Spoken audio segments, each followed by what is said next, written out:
है त्रिलोचन जी की। निराला भाई संस्मरण है कि भाई संस्मरण क्या होते हैं, किसी की याद यानी संस्मरण, ये भी है। उसके बाद एक नई कविता है, सच हम नहीं सच तुम नहीं, डॉक्टर जगदीश गुप्त की। ये कविता नई कविता है, नई यानी जिसमें छंद वगैरह कुछ नहीं है, मुक्त कविता है। उसके बाद एक पाठ आया है आदर्श बदला, एक कहानी है, तो कहानी क्या होती है ये भी हमें पता चल जाएगा। उसके बाद नीति वचन भी आए हैं, गुरुबाणी वृंद के दोहे हैं वो भी आए हैं। उसके बाद निबंध, निबंध अब आपके प्रश्न पत्र में नहीं है, लेकिन निबंध क्या होता है ये भी उस विषय वस्तु की जानकारी मिश्र जी ने हमें दी है। पेड़ होने का अर्थ एक नई कविता आई है, ये भी एक नई कविता है। सुनो किशोरी, पत्र, पत्र परीक्षा में नहीं है लेकिन पत्र क्या है ये भी हम पढ़ेंगे। उसके बाद शेरो शायरी आज तक किताब में नहीं थे, ऐसे ही जब कोई अध्यापक सुनाता था तो बड़ा मजा आ जाता, वाह भी कहते, वाह वाह कहते थे, लेकिन अब आपके किताब में ये विषय वस्तु आई है। तो चुनिंदा शेर कैलाश शंकर जी के चुने हैं। उसके बाद एक बहुत ही अच्छा लेख जो ब्लॉग लिखा जाता है या समाचार पत्र में छप के आ जाते हैं कि लेख क्या होते हैं। हम तो समाचार पत्र में ही लेख पढ़ते हैं, लेकिन किताब में उसे लेके आए हैं। ओजोन विघटन का संकट ज्ञानपूर्ण लेख है, इसे भी पढ़ेंगे। अभी मैंने कहा था कि भाषा अध्ययन के लिए अनुदित साहित्य कोक जाया एक साहित्य आया है। उसके बाद सुनो रे सखिया कजरी, इस तरह का एक लोकगीत भी आया है। आजकल हम शहरों में रहते हैं, गाँव से हमारा ज्यादा संबंध नहीं होता, और लोकगीत के कारण हमें गाँव की जानकारी, वहाँ की संस्कृति, वहाँ के लोग, वहाँ के लोगों का व्यवहार, वहाँ की आबो हवा, वहाँ की लोक परंपराओं की जानकारी हमें मिल जाती है। इस तरह से ये आया है। उसके बाद विशेष अध्ययन हेतु एक कनुप्रिया नाम का काव्य आया है, धर्मवीर भारती जी का है, जिसे हम पढ़ेंगे। काफी दीर्घ कविता है लेकिन बहुत अच्छी है, इसे हम पढ़ेंगे। उसके बाद व्यवहारिक हिंदी में सब कुछ नया है आपके लिए। क्या है? पल्लवन, पल्लवन यानी विस्तार करना। कोई काव्य पंक्ति दी जाती है, कोई विचार दिया जाता है, उसे अपने मन से विस्तार करना है, अर्थ समझते हुए 50-60 शब्दों में उसका उत्तर लिखा जाता है। बहुत ही सुंदर होता है, जब मैं आपको पढ़ाऊंगा तो निस्संदेह आपके समझ में आ जाएगा। उसके बाद फीचर लेखन आया है, ये आपके लिए नया है। कंप्यूटर के ब्लॉग पर भी हम फीचर लेखन कर सकते हैं, हम पेन लेकर कापी में फीचर लेखन कर सकते हैं। कोई कहानी जो होती है इस प्रकार से, जैसे मान लीजिए भारत का अंतरिक्ष अभियान है, अंतरिक्ष अभियान पर आप फीचर लेखन कर सकते हैं। मान लीजिए लता मंगेशकर जी है, लता मंगेशकर जी पर आप फीचर लेखन कर सकते हैं, उनकी पूरी जानकारी हमें लिखना है। डॉक्टर बीना शर्मा जी ने ये बहुत ही अच्छी तरह से इसकी जानकारी दी है। उसके बाद मैं उद्घोषक, उद्घोषक यानी सूत्र संचालक। आप टीवी पे देखते हैं, बहुत सारे रियलिटी शो आ जाते हैं, सूत्र संचालक होते हैं, बहुत सुंदर तरीके से सूत्र संचालन करते हैं। उस प्रकार सूत्र संचालन मुझे भी करना आना चाहिए। तो उसका मंत्र क्या है, इस पाठ में दिया है। मंत्र के साथ उत्तम उद्घोषणा कैसे की जाती है, इसकी जानकारी आकाशवाणी पर, टीवी पर, समाचार जो चैनल है उस पर हम देखते हैं कि उद्घोषणा करने वाले सामने आ जाते हैं और बहुत ही सुंदर लुक में, बहुत ही सुंदर वस्त्रों में आ जाते हैं और बहुत ही उम्दी भाषा में, अच्छी भाषा में आपके सामने प्रस्तुत हो जाते हैं। प्रभावी भाषा को लेके आ जाते हैं, आप प्रभावित हो जाते हैं और वो आप भी प्राप्त कर सकते हैं। उसके बाद ब्लॉग लेखन आ जाता है, अच्छा आलेख, गूगल पर इसकी सारी जानकारी है, गूगल पर आप ब्लॉग बना सकते हैं। एक बड़ा चौकट आ जाता है, जिस चौकट में आज हर रोज नित्य अनुभव, जैसे आज भारत और चीन का युद्ध चल रहा है तो उसकी जो भी जानकारी है आप अपना ब्लॉग, अपने विचार डालकर ब्लॉग बना सकते हैं। मान लीजिए आज कोरोना वायरस पर भी आप अपना ब्लॉग बना सकते हैं, बहुत सारी जानकारी आप लिख सकते हैं। उसके बाद यदि महंगाई बढ़ गई है या जैसे लॉक अनलॉक, इस विषय पर भी आप अपना ब्लॉग बना सकते हैं। सामान्य यदि आपके घर के आसपास कोई घटना हुई है उस पर भी आप ब्लॉग लिख सकते हैं। ब्लॉग लेखन बहुत आसान है, बहुत अच्छा है। टाइपिंग के माध्यम से आप इसको बहुत अच्छी तरह से लिख सकते हैं। कितना होना चाहिए, एक पन्ना या आपकी विषय वस्तु जितनी है उतना भी ब्लॉग आप लिख सकते हैं। प्रवीण वर्धापुरकर गुलबर्गा के हैं जिन्होंने ब्लॉग लेखन को बहुत ही अच्छी तरह से समाचार क्षेत्र में लाया है और हम इस पाठ को जब विस्तार से पढ़ेंगे तो उसकी भी जानकारी आपको मिल जाएगी। उसके बाद एक नया संशोधन से भरा हुआ पाठ है, प्रकाश उत्पन्न करने वाले जीव। ये तो शोध परक लेख है, समुद्री जीवों के बारे में जानकारी दी है कि रिसर्च कैसे किया जाए, अनुसंधान कैसे किया जाए और प्रकाश उत्पन्न करने वाले जीवों की जानकारी कैसे लिखी जाती है। डॉक्टर परशुराम शुक्ल जानकारी के लिए यह पाठ आया है, हम इसे भी पढ़ेंगे। उसके बाद परिशिष्ट आया है जिसमें मुहावरे हैं, भावार्थ हैं, किताब में मुहावरे पीछे दिए हुए हैं, कविता का भावार्थ दिया हुआ है। पारिभाषिक शब्दावली पिछले वर्ष भी थी और इस वर्ष भी है, हमने ट्यूटोरियल में लिखा है, इस वर्ष भी आई है, उसका अध्ययन हम गहराई से करेंगे। ये आपके व्यावहारिक हिंदी के लिए बहुत उपयोगी है। उसके बाद रसास्वादन के मुद्दे पूरे पाठ के पीछे दिए हुए हैं 110 पृष्ठ वाली यह किताब आपके हाथ में देते हुए मुझे बड़ी खुशी हो रही है। आप चिंतित होने की आवश्यकता नहीं है, पूरी तरह से मैं आपको पढ़ाऊंगा, किसी भी प्रकार की चिंता नहीं करनी है, तनाव नहीं लेना है। हम आशा करते हैं कि कुछ दिनों के बाद निस्संदेह ये महाविद्यालय फिर से शुरू होगा, फिर से मैं आपको पढ़ाऊंगा। जो नया है हम ऑनलाइन पढ़ते रहेंगे। यदि ऑनलाइन पढ़ाते समय आपको कुछ दिक्कत आ जाती है तो चैट बॉक्स में आप संदेश लिखकर मुझे भेज सकते हैं। अभी तो ये पहला पीरियड है अपना, और भी जब हम लिंक बनाते चले जाएंगे, लिंक के माध्यम से हम जुड़ते जाएंगे, बहुत सारी जानकारी आपको मिलती रहेगी। और इसकी एक एक बात मैं आपके सामने रखता जाऊंगा। मुझे विश्वास है कि हिंदी का विद्यार्थी बहुत अच्छी तरह से और हृदय से इसे पढ़ेगा, क्योंकि कुछ नई बातें भी आपके सामने आ जाएंगी, कुछ नया सीखने के लिए भी मिल जाएगा। और दूसरी बात है कि हिंदी पढ़ने के बाद रोजगार और नौकरी मिल जाएगी। हाँ, 100%, क्योंकि व्यवहारिक हिंदी का एक नया भाग आपकी किताब में जुड़ गया है। यदि आप में से कोई भी विद्यार्थी उस रास्ते पर चलना चाहता है तो उसकी पूरी सहायता करने के लिए मैं तैयार हूं, आपके सम्मुख उपस्थित हूं। मुझे विश्वास है कि हिंदी का विद्यार्थी बड़े विश्वास के साथ इस किताब का स्वागत करेगा और इस किताब में जो भी विषय वस्तु आई है उसे पढ़ेगा और बहुत ही अच्छे गुण लेकर बोर्ड की परीक्षा में आत्मविश्वास के साथ आगे बढ़ेगा। विद्यार्थियों, हम कुछ और भी नई बातें पढ़ने से पहले आपको कुछ समस्याएं हैं तो रिप्लाई दे सकते हैं, चैट बॉक्स में जा सकते हैं। और बहुत सारे विद्यार्थी शायद मेरे ख्याल से उतनी तीव्रता से यहाँ पे नहीं आ पाए हैं, और चैट बॉक्स में आकर आप मुझे बताइए, हम समस्याओं को धीरे धीरे दूर करेंगे। अभी तो प्रारंभ है, प्रारंभ में कुछ समस्याएं उत्पन्न हो सकती हैं, लेकिन धीरे धीरे हम समस्याओं को पार करते हुए विषय वस्तु को ध्यान पूर्वक पढ़ाऊंगा। विषय वस्तु में जाने से पूर्व आज मैं हमारा पहला दिन है, विषय वस्तु में जाऊंगा नहीं। किताब की पूरी जानकारी मैंने आपके सामने रखी है और कल से मैंने पीपीटी भी बनाए हैं। यदि किसी विषय वस्तु को हम पढ़ते हैं तो उसके सारे मुद्दे मैं आपके सामने रखूंगा।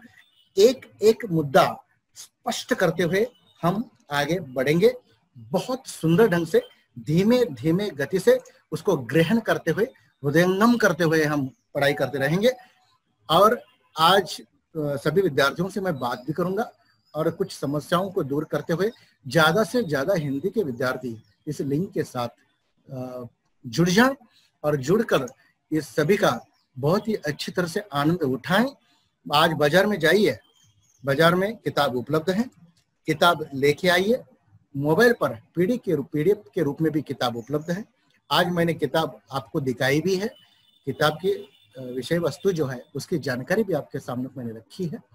बहुत ही सुंदर जानकारी मैंने आपके सामने रखी है और विद्यार्थी सारी किताब देख लीजिए कि किताब में क्या क्या है। स्क्रीन पर आपके सामने आ रहा है, इस पट्टिका में एक एक जानकारी है और बहुत सुलझी हुई किताब है। जो नया है उसको बहुत ही गंभीरता से हम पढ़ेंगे, आपको चिंतित होने की आवश्यकता नहीं है। देख लीजिए किताब और आपका रिप्लाई देते रहिए। यदि कोई समस्या है तो भी बताइए, समस्या नहीं है तो भी बताइए, जो भी बात है वो सारी बातें बताइए। एक 5 मिनट, हम अभी 8 मिनट बचे हैं हमारे पीरियड में, तो एक थोड़ी देर हम आपस में बातचीत भी करते रहेंगे। यदि आपके मन में कोई प्रश्न हो तो आप मुझे प्रश्न पूछ भी सकते हैं। और पहला दिन है, ज्यादा अभी तो मैं विषय वस्तु के बीच में जाऊंगा नहीं, और विषय वस्तु को पढ़ने से पूर्व आपके मन में कोई संदेह है, उस संदेह को हम दूर करते हैं। तो आप स्वयं को अनम्यूट कर सकते हैं विद्यार्थी मित्रों, अनम्यूट करके एक एक करके बात करते रहिए। यदि कोई समस्या है तो वो आप स्वयं को अनम्यूट कर सकते हैं। दीपाली यादव, आप स्वयं को अनम्यूट कर सकती हैं। प्रणाली गायकवाड़, आप स्वयं को अनम्यूट कर सकती है और बात, यदि कोई समस्या हो तो बात कर सकती है। रोहित शिंदे और एक है, सबसे पहले प्रणाली गायकवाड़ बात करेगी मुझसे। यस सर, मुझे कोई डाउट नहीं है सर। हाँ। पर एक बात सर, इस बार निबंध होगा ना एग्जाम में? क्या होगा?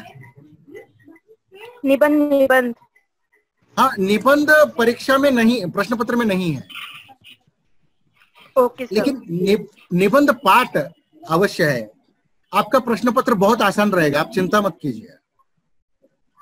Okay sir. जैसे ही प्रश्न पत्र का स्वरूप मेरे पास आ जाएगा, हम अवश्य आप तक पहुंचाने का पूरा प्रयास करेंगे। अभी तो किताब ही बाजार में आई है, बोर्ड का प्रश्न पत्र का स्वरूप अभी निश्चित नहीं हुआ है। जिस दिन निश्चित होगा वो आपको बता देंगे, आप उसकी बिल्कुल चिंता मत कीजिए। पाटिल सर आपके साथ है। और प्रणाली कुछ पूछना है? किताब कैसी लगी आपको? नहीं सर। हाँ, बहुत अच्छी बात है सर। मैंने फर्स्ट पोएम लर्न भी किया है पीडीएफ में। हाँ, कौन दीपाली बात कर रही है? मुझे बहुत अच्छी है। दीपाली बात कर रही है क्या? प्रणाली आप? नहीं सर, मैं प्रणाली गायकवाड़ हूँ। हाँ, अच्छा। प्रणाली, किताब पढ़ने के बाद आपको कैसा लगा? अच्छा लगा? बहुत अच्छा लगा सर, और फर्स्ट पोएम बहुत अच्छा है। हाँ, बहुत बढ़िया है, बहुत बढ़िया है, पढ़ते रहिए। हाँ दीपाली, मेरी आवाज सुन रही हैं आप? दीपाली जाधव, आप मेरी आवाज सुन रही हैं? दीपाली जाधव। हाँ, रोहित शिंदे, आप स्वयं को अनम्यूट कीजिए। रोहित शिंदे। हाँ सर। हाँ रोहित, मेरी आवाज स्पष्ट रूप से सुनाई दी आपको? हाँ सर, दे रही है। हाँ, आप किताब ने आपने देखी? स्क्रीन पट पर किताब मैंने दिखाई आपको। हाँ सर। हाँ, आप आज बाजार में जाइए। आपको यदि कोई संदेह है तो आप मुझे पूछ सकते हैं। सर निबंध का चॉइस था। हाँ, निबंध। हाँ, निबंध वही था मेरे को भी। निबंध लेखन प्रश्न पत्र में नहीं है, लेकिन निबंध पाठ, एक आध पाठ जो है वो निबंध की विधा क्या है इसकी जानकारी के लिए दी जाती है, तो वो रहेगा आपकी किताब में, है एक निबंध। और आपका जो चार्ट बॉक्स है, चार्ट बॉक्स में रिप्लाई देते हुए आपका नाम भी लिखिए। हाँ, ठीक है सर। और कौन जुड़ा हुआ है?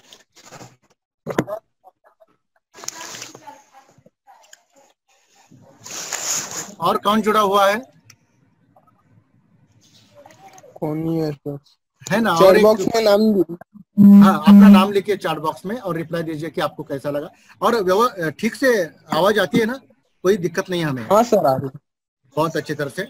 हम हर मंगल के दिन, हमारा टाइम टेबल है, हर मंगल के दिन हम मिलेंगे और हर मंगल के दिन अगले पीरियड में हम व्यावहारिक हिंदी को पढ़ेंगे सबसे पहले, क्योंकि वो थोड़ा सा कठिन है और आपके लिए नया है। हाँ। तो सबसे पहले ब्लॉक को हम पढ़ेंगे। मैंने आपके लिए बहुत अच्छी पीपीटी बनाई है और पीपीटी के माध्यम से मैं आपको पढ़ाऊंगा। तब तक आप बाजार में जाकर किताब लेके आइए। ठीक है रोहित? हाँ सर, लेके आता। हाँ सर, आज लेके आता हूँ। हाँ, और सभी विद्यार्थी मित्रों को आपके बता दीजिए कि भाई लिंक आ रही है सभी डिवीजन के लिए, तो लिंक से जुड़ सकते हैं आप। हर मंगल के दिन अपना हिंदी का 10 बजे पीरियड होगा। ठीक है सर। ठीक है, और बाकी सब ठीक? हाँ सर। ठीक है, आप सभी को मेरी बहुत सारी शुभकामनाएं हैं। आप सभी सुरक्षित रहें, स्वस्थ रहें, आपके परिवार के भी सुरक्षित रहें, स्वस्थ रहें, और सरकार की ओर से जो समय समय पर निर्देश आते हैं उन निर्देशों का पालन कीजिए, स्वच्छ रहिए, अपने साथ औरों का भी ख्याल कीजिए, उनको भी सुरक्षित रखने का प्रयास कीजिए। आवश्यक हो तो घर से बाहर जाएं, आवश्यक न हो तो घर से बाहर न जाएं। आप सभी मेरे प्रिय छात्र हैं, मेरे परिवार की तरह हैं। आप सभी को मेरी ढेर सारी शुभकामनाएं और पहले पीरियड की बधाइयां देते हुए मैं आज यहाँ पे रुक जाता हूं। और आप सभी आज यहाँ पे जुड़े, मुझे भी बड़ा आनंद हुआ। बहुत दिनों के बाद हमारे विद्यार्थियों को मैंने देखा, मैंने उनकी आवाज सुनी, और आप सभी स्वस्थ हैं, इस बात की बहुत सारी खुशी। आप सभी को एक बार फिर से इस 12वीं के वर्ष के लिए ढेर सारी बधाइयां देते हुए आज के इस पीरियड में मैं यहाँ रुक जाता हूँ, और मिलते हैं अगले मंगल के दिन जोश के साथ अपने विषय वस्तु को लेकर। ब्लॉग लेखन पीपीटी तैयार है और पूरी पीपीटी आपके सामने रखने का मेरा प्रयास रहेगा। उसके बाद ये जो मेरा आज का पीरियड है इसे मैंने रिकॉर्डिंग किया हुआ है, और हमारे कॉलेज का यूट्यूब, जूनियर कॉलेज का हमने शुरू किया है। आप यूट्यूब पर SCS.संगमेश्वर कॉलेज इस पर जाके यूट्यूब देख सकते हैं। YouTube पर हमारे सभी पढ़ाए हुए वीडियो वहां पर आपको मिल जाएंगे। यदि पढ़ाते समय कहीं आवाज में समस्या उत्पन्न हो जाए तो YouTube के माध्यम से दोबारा आप अपना वीडियो देख सकते हैं, वही ज्ञान फिर से प्राप्त कर सकते हैं, फिर से पढ़ाई कर सकते हैं। चिंतित और विचलित होने की बिल्कुल आवश्यकता नहीं है। मान लीजिए पढ़ाते समय कोई समस्या आ गई, वापस YouTube पर जाकर देख सकते हैं। एक बार फिर से YouTube के बारे में जानकारी दूं, SCS संगमेश्वर कॉलेज, इस पर जाके आप YouTube का आनंद ले सकते हैं। अभी जो मैंने पढ़ाया है वो वापस आप वहां पे देख सकते हैं। सभी विद्यार्थी मित्रों, मेरी ओर से आप सबको एक बार शुभकामनाएं देता हूं और मैं आज यहाँ पे हम रुक जाते हैं। धन्यवाद। Thank you sir. Pranali. Thank you sir. Thank you sir. Okay, धन्यवाद। Thank you sir. इसी तरह से आप सबका थैंक यू सर। हाँ, इसी तरह से आप सबका प्यार मुझे मिलता रहे। मुझे विश्वास है मेरे बहुत प्यारे छात्र हैं। धन्यवाद।